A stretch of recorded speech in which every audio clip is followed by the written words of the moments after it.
what is going on with the Labour Party. I've been saying for ages that they've got a China problem, right? This isn't something brand new that we've learned because, you know, they're fiddling around, legalising and lawyering, obfuscating and circumlocuting over what is going on in this country. They have been the lapdogs of Beijing from the beginning. That's right, you just have to look at the roll call of ministers who all flew out to China the minute they got their little red suitcases and took up positions in the Cabinet Office. That's where they all seemed to go. And good old Ed Miliband, of course, desperately needs China to make his windwams and his solar panels. They've got themselves in a real mess, a Gordian knot. They're stuck now with a huge dependency on Beijing to make the things that they need. They've allowed China to invest places where Chinese money should never have gone. And now, frankly, if they don't appease the Chinese dragon, they're going to feel some fiery breath on their necks. And I think that this is probably fundamentally at the base of it. But the big question is, did Sir Keir Starmer lie to Parliament? He might not outright lie, but he does that lawyer thing, doesn't he? He pulls strings, uses forms of words, twists sentences, passes blame onto other people. I mean, he was a human rights lawyer, wasn't he? Which means that the worst of the worst, the scum of the world, he was able to stand up and defend them in court and lessen their sentences or get them off charges. And I'm afraid that is his mindset. That is why he is a useful patsy for his controllers, because that's what he does now, pointing the finger of blame at everyone else. It wasn't me. Oh, we did the right thing. It's always after the fact. It's always after the fact. He won't do something. He pushes up against something. As soon as he's caught with his pants down and people are like, we don't like this ideology, we don't agree with what you've done, it's everyone else's fault and not mine. I'm going to do an inquiry, I'm going to publish a report, and somebody else's neck is on the chopper. That's exactly what he's doing again now. And I just hope, frankly, that his web of lies starts to tie a little tight around him, because we can see what he is. You just have to look at the polling of the Labour Party now. They're now in third place on around 17%. In fact, they're being beaten by the other left-wing parties. So unpopular is he, because people know we're being led by a charlatan. Let's speak to James Price, former Conservative government advisor, my babber-in-chief, live from God's own county of Gloucestershire. Great to see you this morning, James. Well, thank you very much for having me on. And I wish we could talk about the wonder that is the Gloucestershire Cotswolds countryside, but Labour are doing too many evil things to let us talk about that. Aren't they just? Let's talk about what... It's very clear to me that the Labour Party have always been in bed with the Chinese Communist Party. They share a lot of ideology. But more than anything, they want the cheap Chinese yuan to provide them with their mad, self-flagellating left-wing net zero projects. They haven't been as resilient or as robust against China as well. Not that their predecessors really were particularly. America's very worried about this. There have been a number of social media posts over the last few days of America saying, are we in Five Eyes, or is it actually Six Eyes when it comes to the intelligence allegiance between the Anglophone states? And now you have the MI5 chief saying he is frustrated over the collapse of the China spy case, and yet there is Starmer still standing. Do you think he's going to be able to get away with this? Well, I fear that he probably will, just because the attention span of too many in the lobby is so short. And it's these sorts of technical little rules that will allow a shameless little grubby lawyer like Starmer to get away with it. A more honourable person would have realised that what they're doing is completely dishonourable and would have fallen on their sword. But I don't think that Starmer will do that. And I think that because there's so many easy ways to go, oh, well, there was a letter here and there was a bit of advice there, and if you look at it halfway, it doesn't look so bad. No, there's forgetting all the wood for the trees. The fact of the matter is that an enemy state who means us an awful lot of ill, as a communist state will always wish ill to what is ostensibly a free country, has paid British traitors, frankly, to spy on, allegedly, let's say, to spy on members of our sovereign parliament, has bought up data centres to spy on our confidential state activities. Why is it doing that? Is it so it can better sell us nice electric cars or bits of plastic tat? No. It's because if and when there comes to some kind of great global conflict, they can knock us out of the game very quickly. The solar panels that they sell Europe are riddled with listening devices. I wouldn't be surprised if they're riddled with more Oh, they're Those riddled with electric cars kill I switches mentioned. as well, aren't they? They can essentially just turn off our solar farms at a whim, should they wish to. Exactly right. And I think that we need to get a lot more real about this. The Treasury, which it sounds like has been involved in leaning on some of these entities in the rest of the state to drop this case, needs to start realizing that we face real threats, not just the threats that the Treasury thinks that we can afford to face. And that's a crucial part Let's not of this. forget, as the world is actually, changing. ahead of the last budget over about a year ago, Rachel Reeves went over to China. What on earth was the Chancellor going to visit China before she could draw up the UK's budget? What's it got to do with Beijing?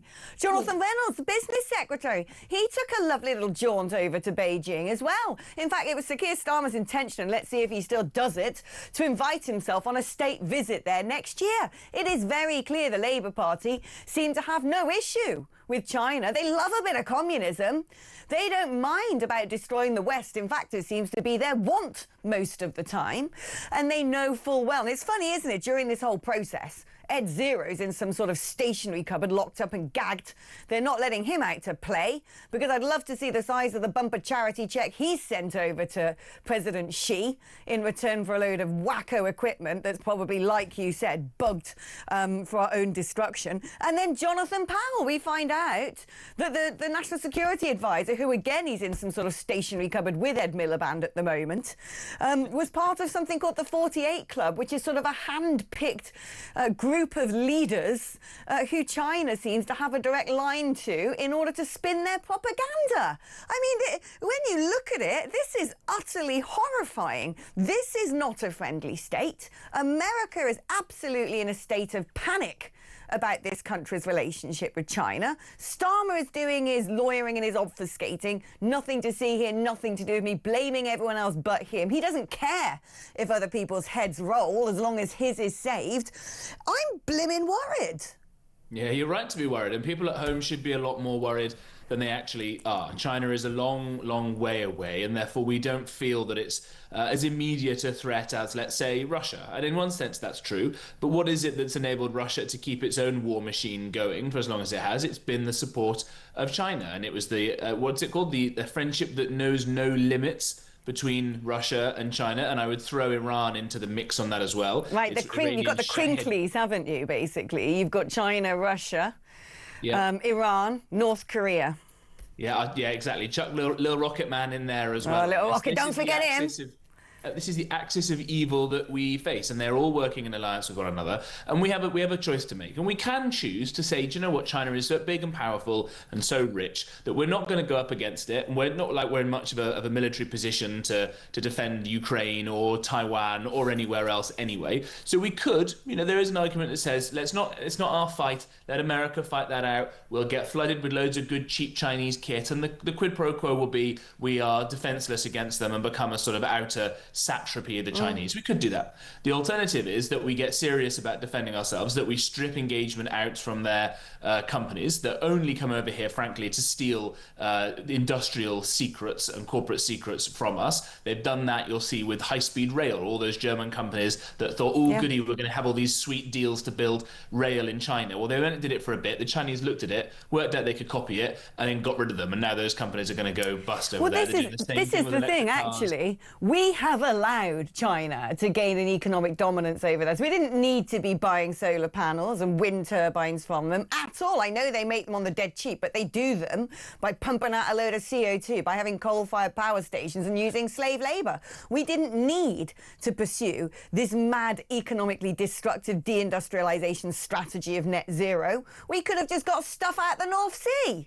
We didn't need to say to China, because you can build things cheap, do you fancy in on our mobile phone networks and our railways and all of our utilities and our nuclear power stations? We didn't need to do that. But it's not just the Labour government who have done this, I'm afraid to say. It is previous Conservative governments. It all started with Osborne and Cameron, who basically just went over to China and go, yeah, we need to make a bit of cash money. What do you want to buy? Boris Johnson, when he was Prime Minister, was warned by the intelligence agencies about China. And the day that a Five Eyes report landed on his desk saying, do not allow them in to develop 5G, he signed the contract with Huawei. which then later had to be rescinded. So there's been a whole lot of guanxi, the Chinese building of networks, in successive governments now, and very few people with the courage and the logic to stand up against this. Now, one of those people who I've admired for a very long time for this reason, particularly when he used to be head of the Foreign Affairs Committee, was Tom Tugendhat, and he's been quite rightly standing up and making quite strident statements in the Commons. Let's have a listen. My home has been broken into, my files have been ransacked, somebody has been put in my office by a hostile state, and two parties are playing politics with it. This is national security of the United Kingdom, and yet here we have two individuals seeking to extract information from us. And the government's response is not, as mine was, do everything you can to make sure the prosecution works, but no, process. Well, who the hell's side are you on? This isn't about the bureaucracy, this is about leadership. We're not sent here to be civil servants, we're sent here to lead the country and to make decisions. Get in there, Tom. That's my boy. Go on, son. But he's absolutely right. When he asks the question, James, whose side are you on? It seems to me it's never the side of Britain. No, you're dead right. And I'm afraid that is the case with a lot of our enemies. You know, you mentioned about this horrible decision in Birmingham about not letting Jews in to come and watch a football match. Whose side are you on? People, older viewers and listeners will remember that question in the 1970s, you know, who governs Britain? I think the question these days is, as you say, in whose interest is Britain being governed? And our enemies are, unfortunately, quite smart. They know that we have tied ourselves in bureaucracy. The blob is very powerful now. We've tied ourselves in process and all these things, and they manage to exploit these very cleverly. So you can't get rid of Islamists because, you might have to do the same thing to Christians. You can't get rid of evil Chinese companies because you might have to do the same to impressive, friendly American ones. No, that kind of like dead behind the eyes liberalism has to stop, and we've got to get real. For the last 30 odd years, we've lived in this cute little post-First Cold War bubble and think, oh, it's great, we don't have to spend money on defense or on spies or anything. We can spaff it up the wall on endless benefits that mean that 5,000 people a day are signing on. No more. I'm afraid to tell people, and sorry to ruin your Fridays, that we are in Cold War II, as the historian Neil Ferguson has put it. I don't think Cold War One ever ended. Game over. Frankly, Cold War One never even ended. We just dozed off to sleep thinking it was all right. But the problem with communists, because they don't have much democracy, is they make very long-term plans indeed, and some of those long-term plans are beginning to come to fruition. Now, on the subject of the Cold War never ending, good on Nigel Farage coming out, doing an interview with Michelle Hussein for Bloomberg, and being quite clear on his position on Russia. And what's quite impressive about the way he's tackled this is everyone's almost been forced to play that clip of when he said, who is the person you admire the most? Vladimir Putin. But they've been forced essentially to play it in full, where he says, he's really not a good person. He's a dreadful character. He terrifies me. But he is someone who knows how to politically manoeuvre. That he does. He's one of the only people who seems to be running rings around Donald Trump. But Farage has gone further, saying that if he were Prime Minister, he would shoot Russian jets down in NATO airspace. When asked, well, if they encroach upon our territory, in our skies, what should you do? Shoot them down. He's said that Putin is a very bad dude.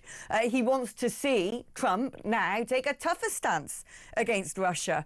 All of the sort of nonsense, the sort of Carol Cadwallader rubbish about, oh, it's Russia, Russia funded Brexit, oh, look at all the ties between Russia and they always do that, the leftists. Everything, oh, it must be Russia. How did Donald Trump get elected? Oh, it's got to be Russia. I'm afraid you want to see who the communists are mates with, sunshine. It's the left wing. But no, I'd say good on him for doing this. And it's important, actually, that the country does know these things, because looking at the polling, he could well end up as our next Prime Minister. Yeah, I think this is a really grown-up, mature and encouraging move from Nigel Farage. He's obviously right on a lot of domestic issues and has been proven right on them. But when it comes to foreign affairs, he's been, if I may say, a little wobbly, other than with Brexit and with America, where I think that he's right on both of those, where he's I think, flirted with this kind of slightly cranky idea that it was NATO expansion that is the real reason why there's Russian aggression. I'm sorry, no. We don't believe in spheres of influence. if Estonia and Latvia and Lithuania and even Ukraine want to join NATO and NATO wants them to join as well, that's got no business of Russia in there. That is about the same kind of defence deal that the rest of NATO has and other partnerships around the world have, and we need to show strength. And it's great that Farage is saying this. I think he addressed the issue of that ghastly little man who did some kind of spying for Russia as well, and he was quite categorical in saying that's the only sort of Russian sympathiser that's ever kicking around reform. Now, he may get hoisted on that pledge, but I hope it's true, because it would be very bad otherwise. But I think having a strong, robust line on foreign affairs, that Britain is not the evil actor that the left in this country thinks that it is, that we are one of the most moral and best countries in the world, that we should project power and strength and influence, which we can only do, by the way, if we rebuild our armed forces, and we do it in a smart way with new technologies, and we sort our own intelligence issues out. But this is really encouraging that Reform is starting to say these sorts of things, especially when, and I might get in a bit of trouble for saying this, the shadow foreign secretary is too busy still trying to defend the so-called Boris wave. So I think we need to be real about this. And when Starmer goes around kowtowing and recognising fictional states in the Middle East to appease Hamas, I think we definitely need some leadership when it comes to foreign policy that's been lacking for far too long. Make the West great again. I think that's what America certainly wants Europe to do. James, now we're talking. First, make the West Country great. Make the West Country great again. That's what we're doing, you and I. We're building a Brexit enclave deep in the heart of the Cotswolds. Come one, come all, as long as you're of the right mindset. OK, thank you ever so much. The wonderful James Price, their former Conservative government advisor.